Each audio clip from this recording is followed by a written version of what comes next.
subject territory which I once knew a lot better, insofar as I was myself once upon a time a student of media as a sociology postgraduate, and indeed did contribute a small amount to the literature of the study of media in my collaboration with Jeremy Tunstall. Our book, Media Made in California, is still available at the best remaindered bookstores. I acknowledge too that MeCCSA has been thinking about higher education policy itself, and obviously your own work in contributing to the debate is hopefully going to parallel what we're doing at the Academy. And to remind you, those of you who don't perhaps remember what the Academy of Social Science is, it grew out of a body called the Academy of Learned Societies in the Social Sciences, the intention being to give social science, which we know is baggy and involves a diversity of disciplines, a more focused and concentrated voice, because in national discussions, not least the ones we're engaged in now, the absence historically of a social science voice was remarkable. Although there is the British Academy, its nature as an elite body for a limited number of social scientists, social science only recently in the history of the British Academy having been recognised, perhaps invalidated to some extent its capacity to articulate the social science interest to government in policy for research and higher education. Briefly, we have to acknowledge the context. Despite the buoyancy in your student numbers, and I'll say a word in a moment about higher education finance, we are in a context of austerity which is driving a large amount of policy, did under the coalition, clearly is under the Conservative government. There is a residual belief on the part of many Tories that inequality is functional for the operation of the economy, although the government notably has subscribed to various anti-inequality programmes, which again we'll come on to one briefly in terms of higher education. There's a doctrine around about opportunity in which higher education is seen as a necessary rung on the ladder through which people will progress to employment. Peter mentioned the focus on employability in a present policy, which we'll come back to. There is a paradox which you can date back certainly to Margaret Thatcher's time in power between a straightforward interventionist strand, of which the teaching excellence framework could be an example, and the removal of the state, for example by encouraging private provision of services hitherto the monopoly of government for very good reason. Again, context, those of you who come from outside England will have to recognise that policy is different already for higher education in Edinburgh, Belfast and Cardiff. And the disjuncture between a UK research policy and higher education policy set in the devolved administrations can only grow. I will pass over with some salt tears the weakness of the opposition to the government at the moment. The resolution of the Labour Party's internal turmoil may take years if it ever is to be resolved. This year, it looks like we will have a referendum on the EU's membership of the UK's membership of the European Union, which consequences of which, both for the composition of political parties and indeed for public policy, could be huge, yet to be seen. Those of you who sort of follow the news will have picked up George Osborne's monetary words yesterday about the international context in which the UK economy and UK public finances find themselves. He's obviously trying to get his retaliation in first in case the lack of balance in the UK economy, as it seems to at the moment, is going to push down growth potential. Broadly, for higher education, its aversion, it seems, since May, of Thatcherism Mark II. We'll come on to talk briefly about impact, but this paradox of trying to measure and pin down performance by publicly funded institutions while at the same time pulling back government from direct provision is one of the paradoxes which we observe. There is, this may not apply to MeCCSA members, but in another part of the woods, I think, an ongoing crisis of academic identity. England, perhaps the UK, has a system of higher education which never really came to terms in terms of its organisation and culture with the advent of mass higher education, which we now have, and the balance between elite and mass is a constant tension, not least in the attempt by the various representative bodies for UK universities to present a single voice to government. Meanwhile, and we've heard about some of this morning, the trajectories of different disciplines and different domains don't cohere. Broadly, you're well aware of these phenomenon. There is a concentration of available higher education resource geographically, benefiting London and the south of England. We pretend still there is a universal definition of a university, but clearly policy has long pulled that apart. And this was as true under the previous Labour government as under the coalition, and now, and indeed goes back some time. I mentioned the mission groups and the fact that they do have quite distinct profiles, although there is this. Now, this to many of you will look utterly incredible because the money, much more money that there is, doesn't seem necessarily to get to you. We have, since the introduction of tuition fees, a hugely complicated system for the entry of what you might call public funds into the payments that secure university education. PAC said that it's gone worse since the 2012 system has kicked in. The post-2010 fees increase has undoubtedly increased the volume of money in UK higher education. Universities have much more resource per capita than they did. If the money doesn't come to you, that has to do in some measure with the structure and dynamics of your university and the university system. But nobody can credibly say that there isn't more money. And I just invite you to contemplate the scale of what will happen over the next decades if the present funding system goes on. And indeed, the funding system was augmented in terms of the flow of money by the changes announced by the government last year in terms of funding of postgraduate education. That is a very, very large sum of money. I mean, for the Academy, visit a number of campuses, and I have to say, compared with some other areas of UK life, universities appear to be physically one of the best and better endowed systems. Again, this may seem odd to you, but we have to acknowledge that the government's, because of accounting conventions, been allowed to define student loans not as public expenditure, although clearly they will in some measure, 45%, 50%, have to be repaid out of future public expenditure. But that does mean that there is a lot more money in the university system, and that's a paradox we'll have to use out. Just in brackets, in his spending statement last year, the Chancellor announced a so-called flat cash or ring-fenced allocation for science, and that will mean in principle that the volume of money available to the AHRC, the ESRC, will be broadly what it has been, adjusted for inflation.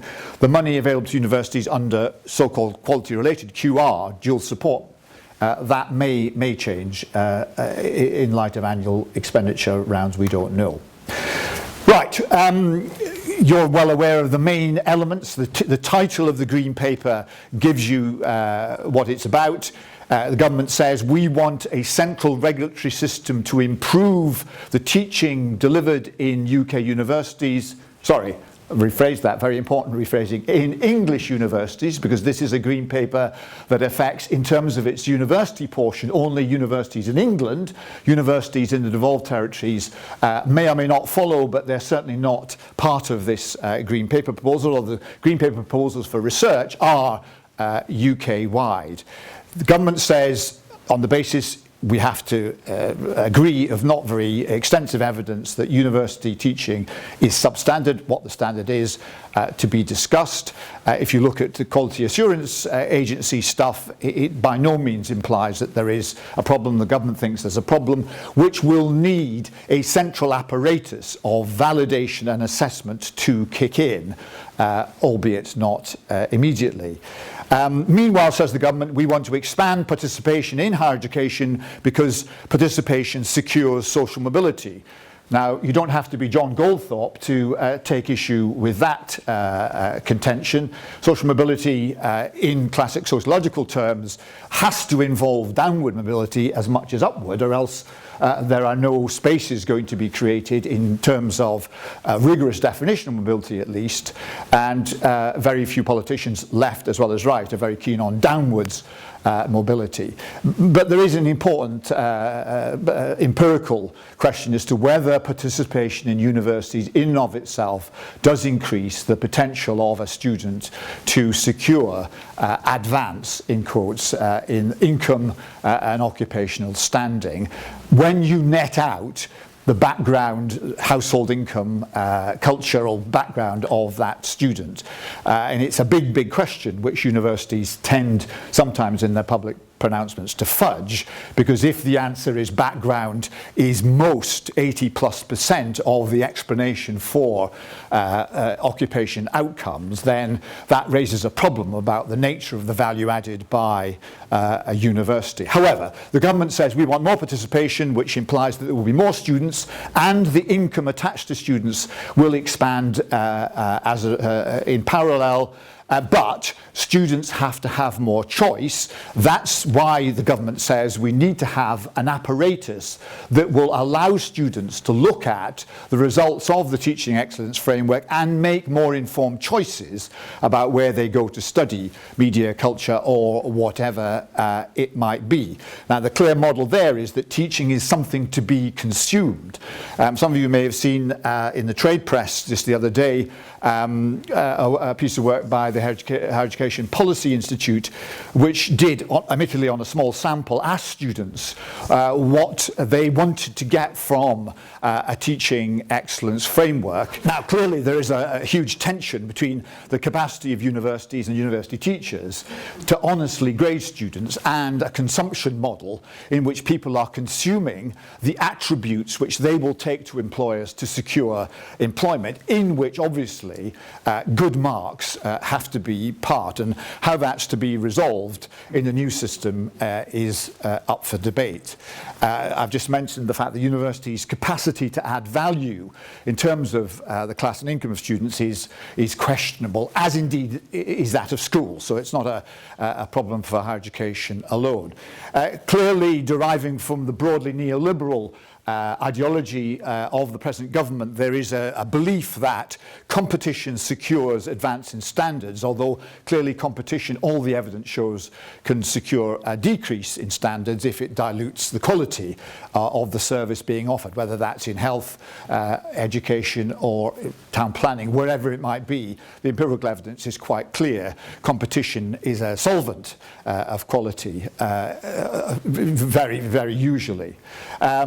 There's clearly been a lot of lobbying going on, both during the coalition years and now, by companies which see UK higher education as an opportunity for profit. Some of them from North America, by no means all, but the trade-off, the government's well aware, between quality and competition has hitherto made the government rather gingerly about opening the doors too wide, although, as you know, under the previous extant loan system, private provider students can get access to public loans, and the volume of that money has been growing. And clearly one of the thrusts of the Green Paper is to say the terrain shall be opened to greater private participation to secure more competition, and that clearly could have major consequences for yourselves and your institutions.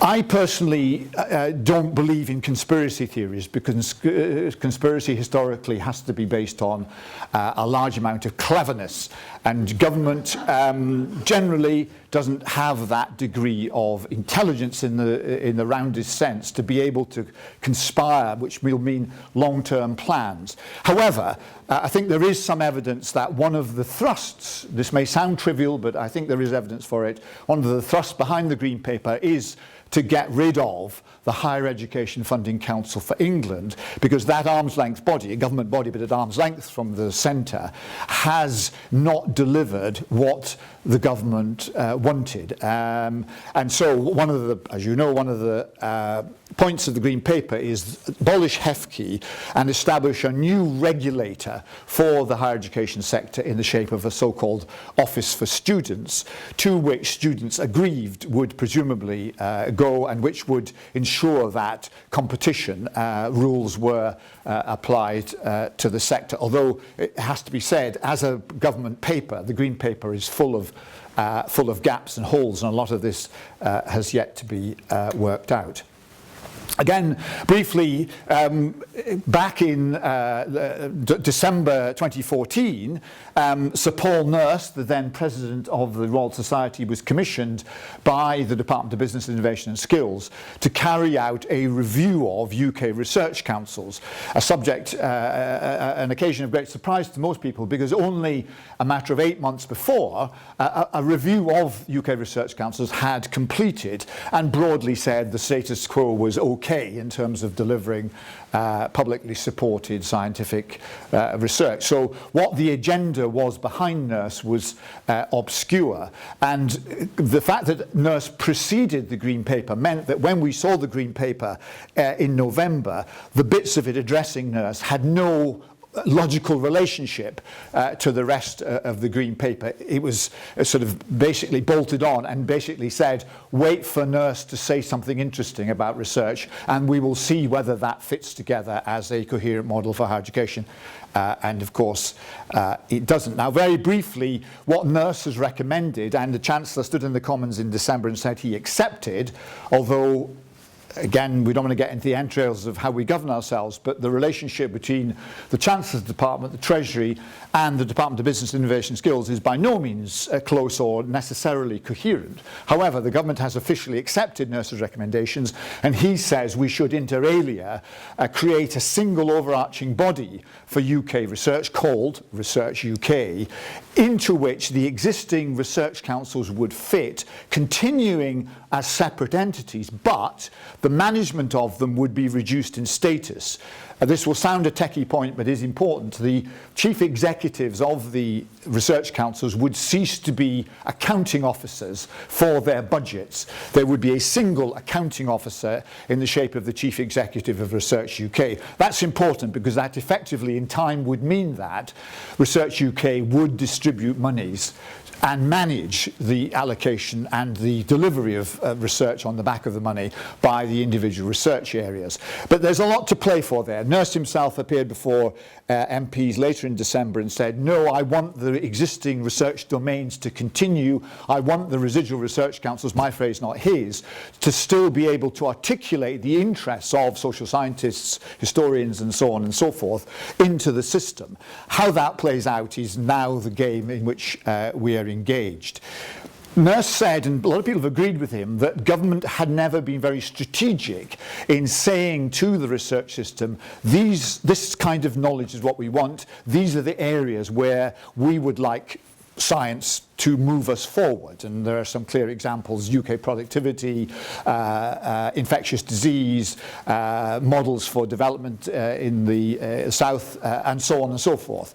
A lot of people said, I mean, we can live with the strategic challenges. It's a question of how they're imposed upon researchers themselves. Nurse proposes a new ministerial council, and there have been such animals before in research administration, which would say more clearly, drawing all the different parts of central government, and there's a big asterisk there because, again, this is due to the central government. Research is commissioned by the devolved administrations, to some extent by local government, and possibly, if the northern powerhouse actually is to exist, possibly by new regional or citywide governments.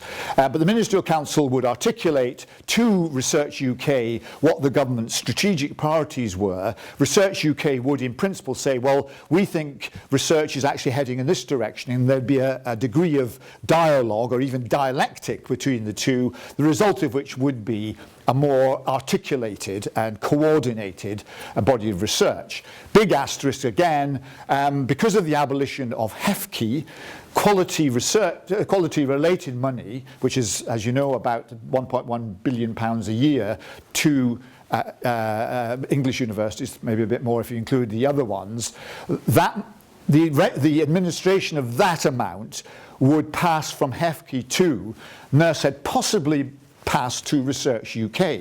Now, if Research UK is simultaneously allocating a research budget, science budget, and QR money, and one of the objects of the whole exercise is to reduce civil service numbers and to streamline public bodies, it might look obvious that the dual support system would come to an end and you'd amalgamate the two. But no, Nurse says we must maintain the integrity and separateness of QR. So at the moment, the talk is around having QR managed within Research UK, but with so-called Chinese walls separating the administration of QR and the administration of the science budget.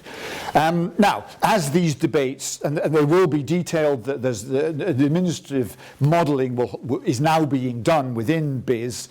There will be two sets of activities which I think we all need, both as the Academy and subject associations and learning societies, to pay attention to. One is the capacity of social science and social science and humanities to articulate their interest. And I'm afraid historically we have not been very good at that. We need to be lobbying, we need to be in the face of MPs, of ministers, saying there is a danger in these arrangements that a large and relevant body of work will suffer if social science, humanities are not properly recognised within the system. And we have to do that in a way that doesn't sound like whinging, because the message you get all the time from civil servants is don't whinge, tell us instead how it might be done better. No, to be fair to them, how it might be done better. The problem there is we don't know how it might be done better because it hasn't been done before. Now, I hear ribald laughter, and you may be rightly cynical about their desire to know, but I made the point, and Peter will forgive me repeating it. Why I'm not a conspiracy theorist is because I see enough evidence of cock-up. Remember that civil service numbers have been diminished. Remember that knowledge within government is often outsourced to arm's length bodies. If you get rid of HEFCE, your capacity to know what universities do, what they might do, is signally reduced. Civil servants in BIS often don't know how the system that they have created actually works and might work. And that's one reason why with this volume of consultation has increased. Now, whether they're genuine in wanting the consultation, we can debate, but they say to themselves, we want more consultation because we don't actually ourselves know how the thing works, and we need you to tell us how it might work according to our own parameters. And I mentioned briefly, and I'll just repeat, the fact that Whitehall is a plural entity, particularly under this government, although it has strong ideological bent. The departmental trajectories, BIS, the Cabinet Office, the Treasury, Health and so on, are quite obviously going in different directions, depending partly on the personality of their ministers.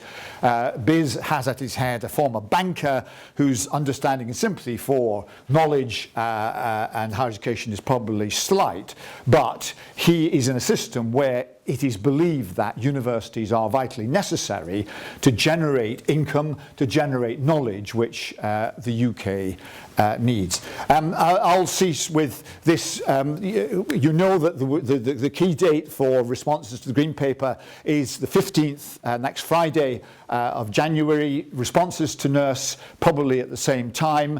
However, behind the scenes, there's lots of empirical work yet to be done. done. People who look at legislative timetables suggest science monies were ring-fenced. The volume of money for the HRC and the ESRC will probably remain pretty much as they are, inflation adjusted, for at least the next 2 years. Europe may cause ructions within the Conservative Party with consequences for ministerial presence, and that could be a factor affecting policy outcomes in real time. The opposition might, I say this in hope rather than anger, might get its act together, I don't know. There is quite a lot of empirical stuff to be done in the background about how you do regulate teaching. I mean, it's all very well to specify a TEF, and again, you'll know that basic QAA data will remain the pivot of policy for the next 2 years. It's only after 2018 that if you pass the TEF tests, you will be allowed to increase your tuition fee levels. The premise being that universities have to supply this quid pro quo. They have to demonstrate excellence in teaching before they're allowed to move further up the fee increase model. I haven't mentioned, but we can talk about it if you like, the fact that there's now another review going on about the research excellence framework. The government's commissioned Lord Stern, the president of the British Academy, to carry out an elite review. I say that because all the people around him are from top universities, and he said, I have no wish to consult anyone from inferior institutions, his phrase, not mine. Perhaps realistically, because let's face it, QR money tends to go to Russell Group and related institutions. And one of the thrusts, because the government wants to reduce administrative cost, reduce headcount, it keeps saying we want any subsequent 2021 or whatever ref to be based much more on metrics, which means basically counting your publications in peer-reviewed journals rather than monographs, and using that as the principal or the only base to judge research excellence. And that's why this phrase automation occurs. If you can stick an algorithm, put some figures into an algorithm and get a result out, that's cheap, rather than having to do peer review and convene sub-panels and subject panels and so on. So I'll end by sort of emphasizing there is quite a lot of greenery, genuine greenery around. They don't know quite how they would implement the things that the headlines that they say they want. There is some internal pluralism within government. It's not a single thrust in an identifiable direction.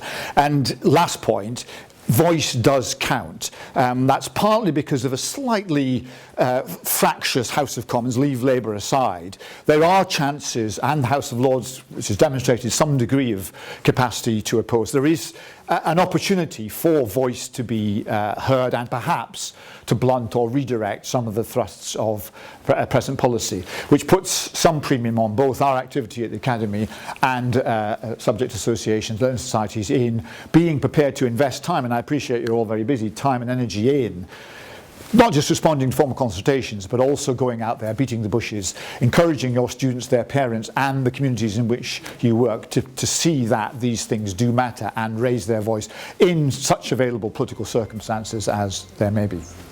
Thank you very much.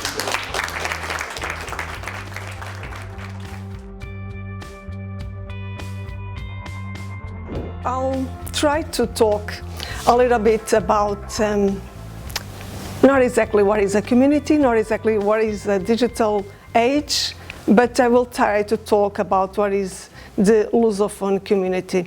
The reason why I'm not addressing exactly the dilemmas, the theoretical difficulties of community or communities is because we are in the last conference, the last day conference. We have all been discussing this. And yes, of course, we could have another conference or stay here the full day discussing the digital age. Well, let's just assume that we live in the digital age and try to move on for the purpose of this presentation. So I will try to address the Lusophone community.